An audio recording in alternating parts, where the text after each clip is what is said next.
Okay, so Europe has a lot of weird small countries which feel like minor powers in a steampunk TTRPG, but let's talk about them because I'm slightly obsessed with these, like I always get attached to recurring characters in sci-fi stories. Let's talk about Andorra, which is this country in the middle of the Pyrenees between Spain and France. Like a frog, it is small and round, but it's also so weird. First off, it's the only independent country where Catalan is the official language, much to the chagrin of the Catalans, but it gets weirder because it is a diarchy. That is, it has 2 co-princes. Wait, so it's got 2 monarchs and it's in the mountains. Sparta 2 Electric Boogaloo? No, because it gets weirder. The 2 co-princes are whoever is the president of France and whoever is the bishop of Urgell. Yeah, you heard. One of Andorra's heads of state is elected by the people of France, and the other one is chosen by the various people who choose the Bishop of Urgell. Now, this is not the only diarchy in the world, or even in Europe, but it is the only one where the heads of state are elected by other people. Now, in reality, all the actual ruling is done by the government of Andorra, which is a democracy, but it's still pretty fucking weird. Talking of diarchies, let's talk about San Marino, which is here in Italy. Well, not in Italy, you get the idea.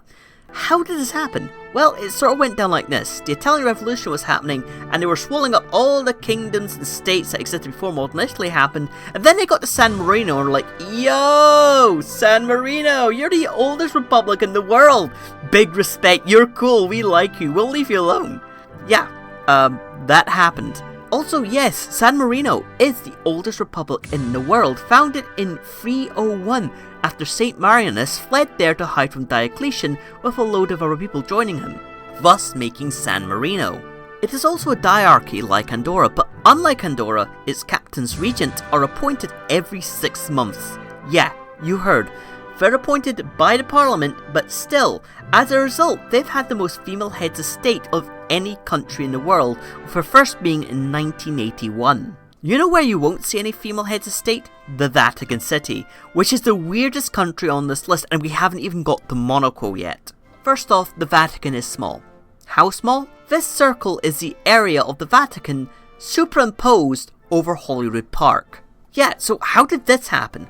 Well, during the Italian Revolution, one of the countries that got swallowed up was the Papal States. The Papal States was a unitary, theocratic, elective, absolute monarchy by the time it was swallowed up, and yes, the Pope had his own country. Anyway, after the Italian Revolution swallowed it up, the Pope was pissed off about it and claimed to A, be a prisoner in the Vatican of the Kingdom of Italy, and B, that the Kingdom of Italy was fake. Anyway, this continued from 1870 to 1928 when Benito Mussolini wanted to have the leader of his country's largest church on his side, so they drew up a treaty and boom, the Vatican City was born. Today, the Vatican City is unique. You see, there's a good number of confessional or religious states out there. There are plenty of theocratic states out there.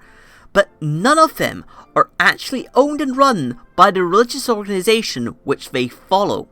The Vatican is the only elective theocratic monarchy where the head of state is the official, no ifs, no buts, ruler of the church. The church is the state, and the state is the church. It's also the only absolute monarchy in Europe. Yes, Americans, the United Kingdom is not an absolute monarchy and hasn't been since the 1640s. If Chucky Boy farts in the wrong direction, he will cause a constitutional crisis. So anyway, let's get away from Rome and move up north to Liechtenstein. Switzerland. Wedged between Switzerland and Austria, it is a semi-constitutional monarchy with elements of direct democracy. So imagine if Switzerland somehow became a monarchy. Talking of monarchy, these fuckers stole the British national anthem.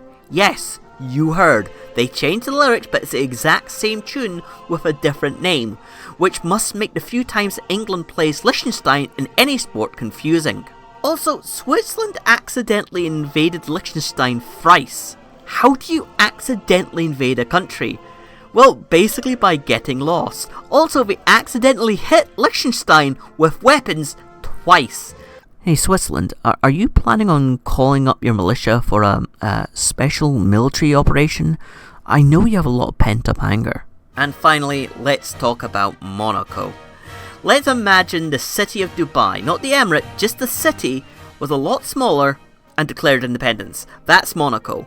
Monaco is the place where they have an F1 race through the city streets.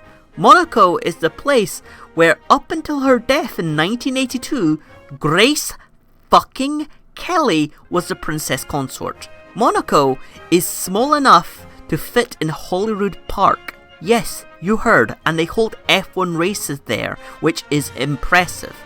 But yeah, this is basically a list of countries I want to visit so I can be all, what's up fuckers, I went there.